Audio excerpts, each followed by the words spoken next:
Xin chào tất cả các bạn, hôm nay tôi sẽ giới thiệu cho các bạn một đầu video rất là vintage. Đó chính là đầu Akai, model là VS2. Đây là một đầu Akai cổ được sản xuất vào năm 1982 với cái diện mạo nhìn rất là đặc trưng của một cái dòng máy bẫy chuột như vậy. Đây là đầu top loading hay còn gọi là bẫy chuột. Khi chúng ta nhấn nút eject thì cửa băng sẽ nhô lên và chúng ta sẽ cho băng vào. Đây chính là cái cơ chế nút băng ở những cái máy đời cổ ha.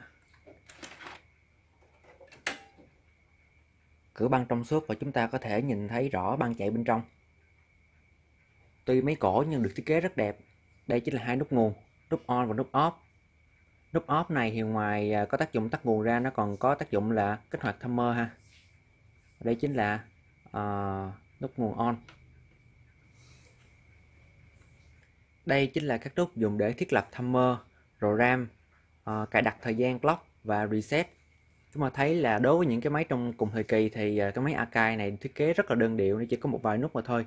Tại vì Akai này nó có một đặc tính đó chính là on-screen display, tức là những cái thông số thiết lập ở đây nó sẽ hiển thị lên trên màn hình rất là trực quan, cho nên là người dùng có thể là nhìn vào màn hình và thiết lập một cách rất là dễ dàng. Chúng ta không cần quá nhiều đèn led và những cái nút như những cái máy khác. Chúng ta thấy chỉ có ba cái nút cơ bản mà thôi. Đó chính là RAM, clock và reset. Rồi ở đây nó có nút reset select, rồi display on off và counter reset. Đây chính là cái phím vận hành băng cơ bản, nút play, nút stop, hai nút tua băng. Đây chính là nút quick fader hay còn gọi là nút sort. Đây chính là nút ghi băng, nút tạm dừng. Và đây chính là nút counter auto zero stop. Khi chúng ta nhấn cái nút này thì băng sẽ tự động tua về vị trí bộ đếm bằng 0. Máy này được thiết kế đơn điệu, tuy nhiên nhìn rất là tinh tế. Chúng ta có thể thấy là cái phong cách thiết kế của Akai rất độc đáo. Đây chính là khu vực phía sau của máy, nhìn cũng khá là đơn giản. Đây chính là ngõ cắm dây nguồn. Và đây chính là cái công tắc dùng để chọn loại điện áp. Máy này có thể vừa chạy điện 110V và cả 220V. Chúng ta có thể chuyển bằng cái công tắc này. Và đây chính là công tắc nguồn chính, công tắc AC. Đối với những đầu VHS cổ thì sẽ có jack anten và RF. Đây chính là jack video in và video out. Còn phần audio thì đi cái jack 5 chân như vậy. Còn đây chính là công tắc dùng để chọn hệ màu. Máy này có thể chạy được hệ ban và hệ SATCAM.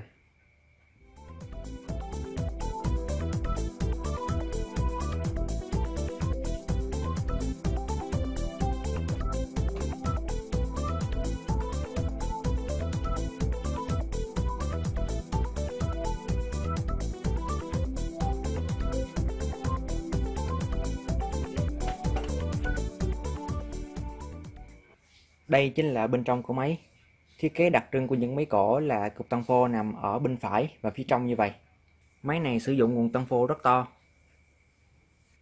Đây chính là mạch nguồn. Và trên mạch nguồn này chúng ta thấy là nó có dùng những cái tụ rất là to như vậy. Và cả diode cầu dạng cổ nữa. Mạch này vừa là mạch nguồn và vừa là mạch điều khiển hệ thống. Ở đây chúng ta thấy là nó sẽ có con vi điều khiển của Akai. Con này có tác dụng là điều khiển tất cả mọi hoạt động của máy.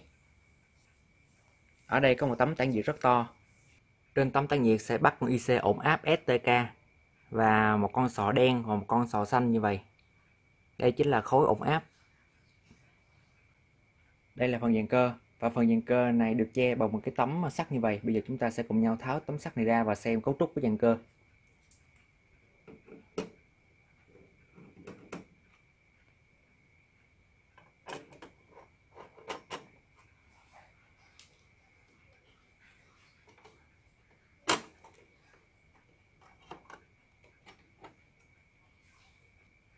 Đối với những máy trong thập niên 80 thì chúng ta thấy là thường đa phần sẽ sử dụng cái loại motor DC này, dùng để kéo một cái cáp stăng ở phía dưới.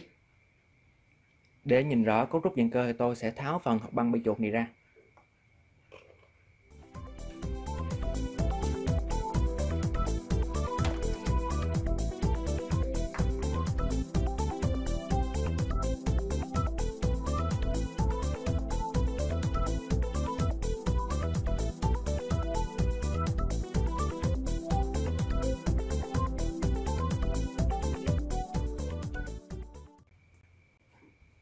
Đây chính là phần dàn cơ này được thiết kế rất đẹp và rất nhiều chi tiết. Đây chính là một cái loại dàn cơ Akai mà rất là hiếm. Từ lúc mà sưu tập đầu video đến giờ thì tôi chỉ gặp cái loại dàn cơ đúng 2 lần mà thôi. Một là trong máy Akai VS12 và hai đó chính là máy VS2 này. Một loại dàn cơ này chạy rất là êm. Đặc biệt là Akai luôn chú trọng về cái hình thức của dàn cơ. Những cái dàn cơ của Akai chạy rất bền và rất êm. Đây chính là motor capstan và máy sử dụng motor DC. Đây chính là phần trống từ. Và chúng ta thấy là ở máy cổ này thì nó không có hai cái rãnh loading, mà thay vào đó là nó sẽ sử dụng hai cái càng như vậy. Hai cái cánh tay đưa lên giống như là cơ chế của máy Victor HR3300 vậy. Đây chính là trục capstan, đầu từ AC. Và đây chính là pin roller. Chúng ta thấy là những cái chi tiết này, những cái chi tiết mà cần có độ chính xác cao thì họ đúc bằng cái vật liệu rất là chắc chắn. Đây chính là hai reel cuốn băng. Và đây chính là ít lơ trung gian. Ở đây hai cái reel này được ăn khớp bằng một cái động cơ DC. Đây chính là động cơ reel, nó sẽ ăn khớp không thông qua ít lơ này. Và ở đây chính là con sensor. Chúng ta thấy là khi mà băng xoay, băng chạy nè, thì cái reel này xoay và nó sẽ làm cho cái đĩa phản quang này xoay. Ở đây có một con sensor chữ U dùng để thu phát ánh sáng. Khi mà cái reel này xoay thì là cái đĩa này nó sẽ chặn và cho ánh sáng đi qua theo dạng xung vuông. Còn nếu như mà có sự cố, lúc mà cái reel này dừng lại, băng không xoay thì là máy sẽ không có xung, và từ đó nó sẽ cho vào cái cơ chế là auto stop, giống như đầu cam cassette vậy. Tất cả các chi tiết trong dàn cơ này đều được thiết kế rất chắc chắn và khá là phức tạp.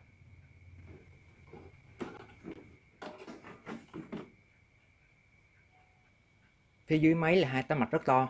Mạch bên trái đó chính là mạch servo và mạch bên phải đó chính là tấm mạch dùng để xử lý tín hiệu video. Bây giờ tôi sẽ lật tấm mạch này lên.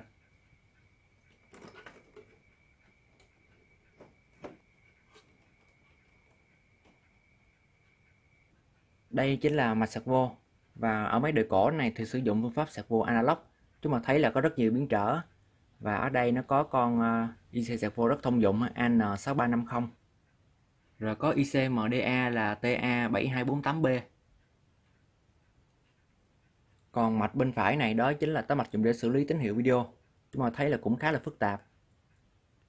Ở đây xài IC AN6310 của Matsushita nè. Rồi có IC HA11703 của Hitachi.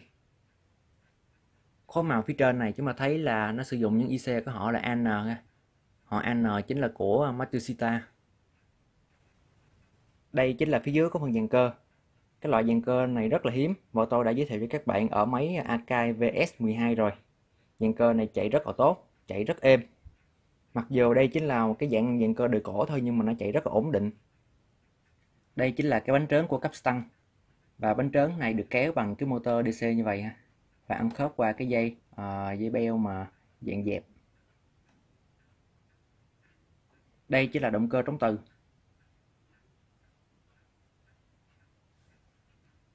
Đây chính là motor reel và rờ le của hệ thống phanh. Đây chính là cái XL ở chế độ play. Đây chính là hai cam của bộ máy loading. Đây chính là motor loading. Nó sẽ kéo một cái pulley và con sâu như vậy. Con sâu này sẽ kéo hai cái cam. Hai cái cam này nó được link ra với rất là nhiều những cái thanh đẩy và những cái slide, những cái cần gạt như vậy, rất là nhiều. Cái dàn cơ của Akai này có thể nói là thiết kế rất là phức tạp. Bây giờ chúng ta sẽ cùng nhau xem dàn cơ chạy như thế nào. Giờ tôi bật nguồn lên. Bây giờ chính là tua băng. Khi bấm tua băng thì là motor này sẽ xoay. Đẩy XL và XL này sẽ ăn khớp làm cho cái reel này xoay. Khi reel này xoay thì sẽ kéo cho cái đĩa phản quang này xoay theo luôn. Tốc độ chạy rất là nhanh. Bây giờ tôi bấm stop. Khi bấm stop thì là motor này sẽ ngưng xoay ngay lập tức và cái XL này cách ra. Chúng ta thấy là lúc này băng đang ở trạng thái là phanh. Bây giờ tôi sẽ bấm nút play. Máy loading rất nhanh và rất êm. Khi mà tôi vừa bấm play thì drum sẽ xoay đầu tiên và hai cái tay loading nó sẽ đưa lên với tốc độ cực kỳ nhanh luôn. Pin roller áp chặt vào ruột cấp tăng. Ở trạng thái này thì cái XL trung gian này sẽ ăn khớp với lại cái reel và kéo băng. Đây chính là XL trung gian ở chế độ play. Và ở đây là ăn khớp có trượt. Đây chính là cái đĩa sensor. Lúc này thì là cái đĩa này xoay thì nó sẽ liên tục che ánh sáng, nó tạo ra cái xung vuông ở cái con sensor này. Nếu giả sử như mà có một sự cố hay hết băng thì là cái reel này nó sẽ ngừng lại. Lúc này máy sẽ tự động auto stop. Đây chính là cái cơ chế auto stop của máy.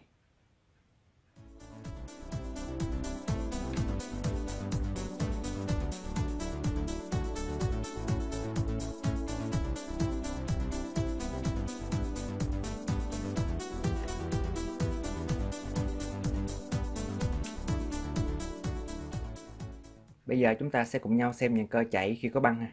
Bây giờ tôi sẽ bấm nút eject. Băng sẽ nhô lên. Chạy băng vào nè. Bây giờ là chế độ tua băng fast forward.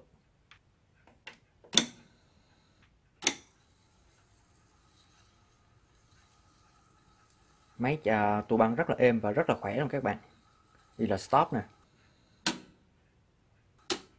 Khi bấm stop thì là băng dừng lại ngay, không bị rối. Bây giờ là tua ngược. Dàn cơ Akai này tua băng rất là khỏe. Stop. Bây giờ là play.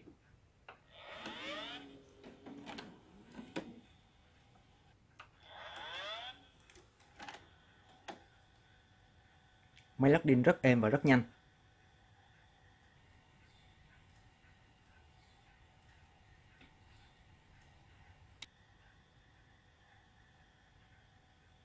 Bây giờ là stop.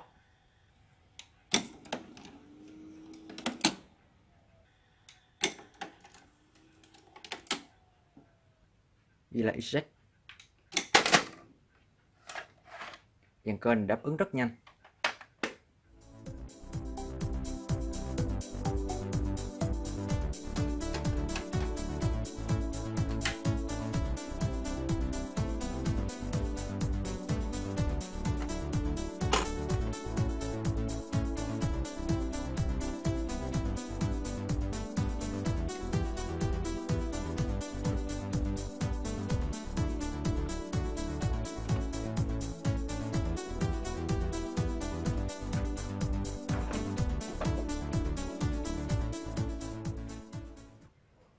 Bây giờ chúng ta sẽ cùng nhau test phát băng.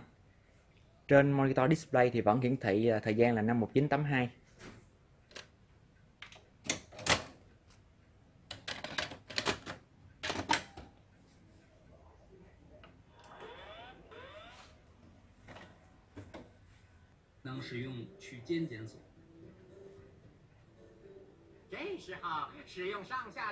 Chúng ta thấy là hình ảnh rất là đẹp, màu sắc rất tươi và hình ảnh rất là sắc nét. 5:19:82 mà hình ảnh như vậy là rất là tốt rồi các bạn.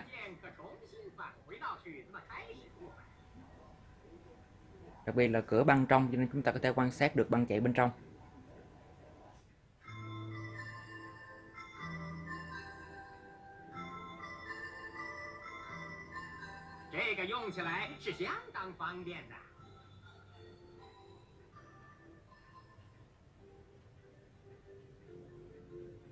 下面是 HD100所无与伦比的升降调调整，这是一个不改变演奏速度，以半音为单位来改变音高的功能。最后是重低音强调功能，使用它可强调演奏的低音部分，放出抑扬顿挫的音响来欣赏。好了，陛下，让您久等了，请吧。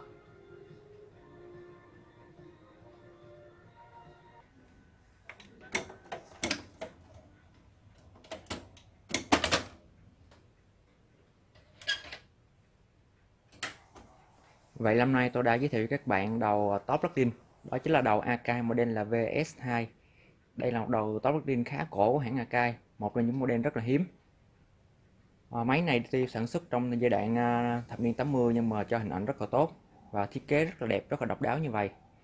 Lần sau chúng ta sẽ cùng nhau đồng hành với nhiều đầu video khác hấp dẫn hơn mà các bạn đón xem. Xin chào và hẹn gặp lại các bạn.